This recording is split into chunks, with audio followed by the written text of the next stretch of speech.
All India radio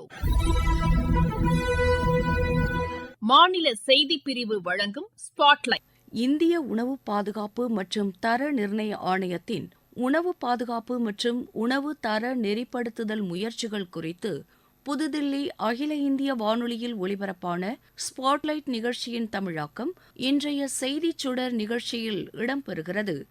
பங்கேற்பாளர்கள்: இந்திய உணவு பாதுகாப்பு மற்றும் தர நிர்ணய ஆணையத்தின் இயக்குநர் டாக்டர் அமித் சர்மா மற்றும் தொகுப்பாளர் கௌரா தவான்லால். உணவு பாதுகாப்பு என்பது உலகம் முழுவதும் பேசப்படும் ஒரு முக்கிய விஷயம் என்றும், இது தனிநபர் மற்றும் தேசிய வளர்ச்சிக்கு மிகவும் முக்கியமானது என்றும் கூறி தொகுப்பாளர் கௌரா தவான்லால் விவாதத்தை தொடங்கினார். இந்திய உணவு பாதுகாப்பு மற்றும் தர நிர்ணய ஆணையமான FSSAI சில உணவு தரநிலையில் சில திருத்தங்களை கொண்டு வந்துள்ளதை குறிப்பிட்டார். அந்த திருத்தங்கள் என்ன என்று தொகுப்பாளர் கேட்டார். இதற்கு பதிலளித்து பேசத் தொடங்கிய உணவு பாதுகாப்பு தர நிர்ணய ஆணையத்தின் இயக்குநர் டாக்டர் அமித் சர்மா, திருத்தங்களை பொறுத்தவரை இவை மிகவும் தேவையானவை என்றார். எப்போதெல்லாம் தொழில்நுட்பங்களில் முன்னேற்றம் ஏற்படுகிறதோ, எப்போதெல்லாம் நுகர்வோரின் விருப்பங்களில் மாற்றங்கள் ஏற்படுகிறதோ, அப்போதெல்லாம் FSSAI அது தொடர்பாக ஒரு குழு மூலம் ஆய்வு செய்யும் என்றார். அந்த குழு தரநிலைகளை திருத்துவது அல்லது புதிய தரங்களை நிர்ணயிப்பதாக அவர் தெரிவித்தார். அண்மையில் உணவு ஆணையத்தின் 43வது கூட்டம் நடத்தப்பட்டதாகவும், அதில் ஒரே நாடு ஒரே உணவு ஆணையம் தொடர்பான முடிவு மேற்கொள்ளப்பட்டதாகவும் தெரிவித்தார். உணவு மற்றும் தண்ணீருக்கான நெறிமுறையாக நுண்ணுயிரியல் பகுப்பாய்வு குறித்த விரிவான கையேடு முதன்முறையாக கொண்டுவரப்பட்டுள்ளது என்று அவர் கூறினார். இது தவிர மதுபானங்களுக்கான பிற தரநிலைகளும் இறைச்சி, தேன் போன்றவற்றுக்கான தரநிலைகளும் அங்கீகரிக்கப்பட்டன என்று அவர் தெரிவித்தார். எனவே இது ஒரு பெரிய ஒப்புதல் நடைமுறை என்று இயக்குநர் திரு அமித் சர்மா குறிப்பிட்டார். அறிவியல் அடிப்படையிலான தரங்களை பின்பற்றி உற்பத்தி, சேமிப்பு, விநியோகம், விற்பனை மற்றும் இறக்குமதி ஆகியவற்றை ஒழுங்குபடுத்தும் நிலையில் அதன் நடைமுறைகள் என்ன என்று தொகுப்பாளர் கௌரா தவான்லால் கேட்டார். இதுகுறித்து விளக்கமளித்த திரு அமித் சர்மா, சந்தையில் விற்பனை செய்யப்படும் உணவுப் பொருட்கள் அனைத்தும் உணவு பாதுகாப்பு அதிகாரிகளின் கண்காணிப்புக்கு உட்பட்டது என்றார். எனவே தொடர்ந்து கண்காணிப்பு நடவடிக்கைகளை மேற்கொண்டுள்ளதாக அவர் கூறினார். தேசிய அளவில் சில கண்காணிப்பு நடவடிக்கைகளை மேற்கொள்வதாக டாக்டர் அமித் சர்மா தெரிவித்தார். தொடர்ந்து கேள்வி எழுப்பிய தொகுப்பாளர், உணவுப் பொருட்களின் தரத்தை அறிவதில் உள்ள நடைமுறைகள் என்ன என்றும், ஒருவர் எதை கவனிக்க வேண்டும் என்றும் தொகுப்பாளர் கேட்டார். இதற்கு விளக்கம் அளித்த டாக்டர் அமித் சர்மா, ஒரு நபர் ஒரு உணவுப் பொருளை வாங்க செல்லும் போது பொதுவாக காலாவதி தேதி, அதிகபட்ச சில்லறை விலை போன்றவற்றை பார்ப்பதாக தெரிவித்தார். ஆனால் இந்த விஷயங்களை தவிர வெவ்வேறு பொருட்களில் வெவ்வேறு விதமான நிலைகளை ஒருவர் பார்க்க வேண்டும் என்று அவர் கூறினார். உதாரணமாக, குழந்தை உணவு தொடர்பான தயாரிப்புகள் அல்லது சுகாதார துணைப் பொருட்களாக இருந்தால் அவற்றில் நிறத்துக்காக இயற்கை வண்ணப் பொருட்கள் பயன்படுத்தப்படுகிறதா அல்லது செயற்கை வண்ணப் பொருட்கள் பயன்படுத்தப்படுகிறதா என்பது குறித்து பார்க்க வேண்டும் என்று அவர் கூறினார். இது தொடர்பான குறிப்பிட்ட வரம்புகளை பற்றி நுகர்வோர் அறிந்திருக்க மாட்டார்கள் என்று அவர் தெரிவித்தார். எனினும் உணவுப் பொருளை வாங்க செல்லும் போது சில விவரங்களை ஓரளவு தெரிந்து கொண்டு வாங்க வேண்டும் என்று திரு அமித் சர்மா அறிவுறுத்தினார். விவாதத்தை தொடர்ந்த தொகுப்பாளர் கௌரா தவான்லால், FSSAI-யின் உத்தரவுகள் மற்றும் வரையறைகள் நிச்சயமாக சிறந்த தரங்களை அமைக்கின்றன என்று கூறினார்.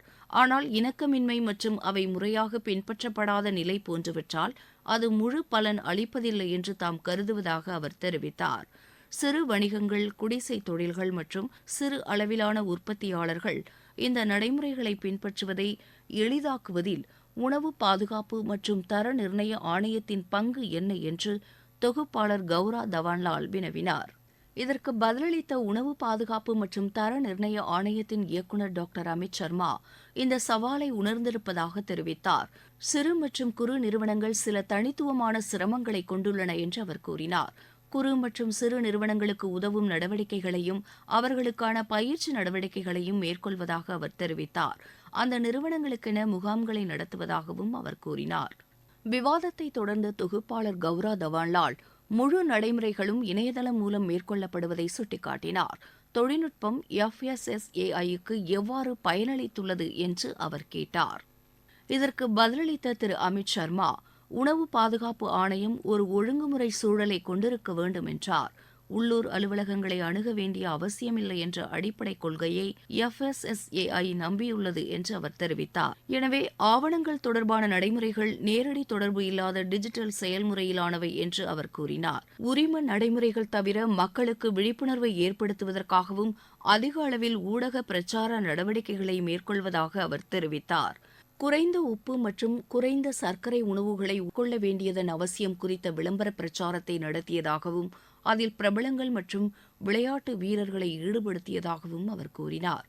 விவாதத்தை தொடர்ந்து தொகுப்பாளர் கௌரா தவான்லால் இந்தியாவில் உணவு பாதுகாப்பை ஒழுங்குபடுத்துவதற்கான முயற்சிகளில் சர்வதேச சிறந்த நடைமுறைகள் மற்றும் தரங்கள் எவ்வாறு ஒருங்கிணைக்கப்படுகின்றன என்று கேட்டார். இதற்கு பதிலளித்த டாக்டர் அமித் சர்மா, உலக வர்த்தக அமைப்பில் கையெழுத்திட்டுள்ள நாடு இந்தியா என்பதாலும் சர்வதேச வர்த்தகத்தில் நமக்கு சிறந்த ஆர்வம் இருப்பதாலும் சர்வதேச தரநிலைகளுடன் நமது தரத்தை ஒருங்கிணைக்க முயற்சிப்பதாகவும் தெரிவித்தார். சர்வதேச மதிப்பீட்டு அமைப்புகளிடமிருந்தும் கருத்துக்களை பெறுவதாகவும் டாக்டர் அமித் சர்மா குறிப்பிட்டார். தொடர்ந்து பேசிய தொகுப்பாளர் கௌரா தவான்லால், நெறிப்படுத்துதல் மற்றும் ஒழுங்குமுறைப்படுத்துதல் என்ற 2 அழகான வார்த்தைகளை நாம் மிக எளிதாக உச்சரித்தாலும் இதை செயல்படுத்துவதில் நாடு முழுவதும் உள்ள சவால்கள் என்ன என்று கேட்டார். இதுகுறித்து தமது கருத்துக்களை பகிர்ந்து கொண்ட உணவு பாதுகாப்பு மற்றும் தர நிர்ணய ஆணைய இயக்குநர் டாக்டர் அமித் சர்மா, நாட்டில் 140 கோடிக்கும் அதிகமான மக்களுக்கு ஒரு நாளைக்கு குறைந்தது 3 முறையாவது பாதுகாப்பான உணவை வழங்க வேண்டிய பொறுப்பு நமக்கு உள்ளது என்றார். தற்போது வரை 70 லட்சத்துக்கும் அதிகமான உணவு வணிக நிறுவனங்கள் FSSAI-யால் பதிவு செய்யப்பட்டுள்ளன அல்லது உரிமம் பெற்றுள்ளன என்று அவர் குறிப்பிட்டார். இதில் பல சவால்கள் உள்ளன என்று அவர் தெரிவித்தார். இந்தியாவில் திறந்த வெளியில் விற்கப்படுவதாகவும் சாலையோர உணவு விற்பனையாளர்களை இந்த அமைப்புக்குள் கொண்டு வருவது ஒரு சவாலாக உள்ளது என்றும் அவர் குறிப்பிட்டார். இதற்காக FSSAI பல்வேறு அரசுத் துறைகள், மாநில அரசுகளின் அதிகாரிகள், லாப நோக்கற்ற நிறுவனங்கள், நுகர்வோர் அமைப்புகளுடன் தொடர்ந்து பணியாற்றி வருவதாக அவர் கூறினார். இந்த முயற்சிகளின் மூலம் எந்தவொரு சுமையும் இல்லாமல் அவர்களையும் உணவு பாதுகாப்பு சூழல் அமைப்புக்குள் கொண்டுவர முடியும் என்று திரு அமித் சர்மா தெரிவித்தார். விவாதத்தை தொடர்ந்த தொகுப்பாளர் கௌரா தவான்லால், இந்தியா முழுவதுமே சாலையோர உணவு விற்பனை அதிக அளவில் உள்ளது எனவும் அதற்கு ஏராளமான வாடிக்கையாளர்கள் உள்ளனர் என்றும் தெரிவித்தார். இதில் பாதுகாப்பு மற்றும் சுகாதார தரநிலைகளை கொண்டு வருவது எந்த அளவு சவாலானது என்று கேட்டார். அதில் இதுவரை எந்த அளவு வெற்றி கிடைத்துள்ளது எனவும் தொகுப்பாளர் கேள்வி எழுப்பினார். இதற்கு பதிலளித்த டாக்டர் அமித் சர்மா, இப்போது சாலையோர உணவு விற்பனையாளர்களுக்கான தரநிலைகள் கொண்டுவரப்பட்டுள்ளதாக கூறினார். இந்த விஷயத்தில் இந்திய மாதிரியை மற்ற நாடுகளிலும் பின்பற்ற முடியும் என்று அவர் தெரிவித்தார். இந்த நோக்கத்தை முன்னிலைப்படுத்தி அண்மையில் உஜ்ஜயினியில் சுத்தமான, பாதுகாப்பான மற்றும் சுகாதாரமான உணவு வீதி தொடங்கப்பட்டதாக அவர் குறிப்பிட்டார். இதனை மத்திய சுகாதாரத்துறை அமைச்சர் திரு மன்சுக் மாண்டவியா தொடங்கி வைத்ததை அவர் நினைவு கூர்ந்தார். நாடு முழுவதும் இதுபோன்று குறைந்தது 100 சுத்தமான உணவு வீதிகளை தொடங்க இலக்கு நிர்ணயிக்கப்பட்டுள்ளதாகவும் இது ஒரு முன்மாதிரியாக அமையும் என்றும் திரு அமித் சர்மா தெரிவித்தார். விவாதத்தை தொடர்ந்த திரு கௌரா தவான்லால், சாலையோர உணவு வணிகம் என்பது விற்பனையாளர்களுக்கு வருமான ஆதாரமாக மட்டுமல்லாமல் மக்களுக்கு மலிவு விலை உணவின் ஆதாரமாகவும் உள்ளது என்றார். இதில் தரத்தை ஒழுங்குபடுத்துவதற்கு FSSAI-யின் எதிர்கால செயல் திட்டம் என்ன என்று தொகுப்பாளர் கேட்டார். இதற்கு பதிலளித்த உணவு பாதுகாப்பு மற்றும் தர நிர்ணய ஆணைய இயக்குநர் டாக்டர் அமித் சர்மா, சர்வதேச அளவிலான சிறந்த நடைமுறைகளுடன் நமது தரநிலைகள் மிகவும் நெறிப்படுத்தப்பட்டுள்ளன என்றார். மக்கள் மத்தியில் மேலும் விழிப்புணர்வை ஏற்படுத்தும் நடவடிக்கைகளை ஏற்பாடு செய்ய திட்டமிட்டுள்ளதாக அவர் குறிப்பிட்டார்.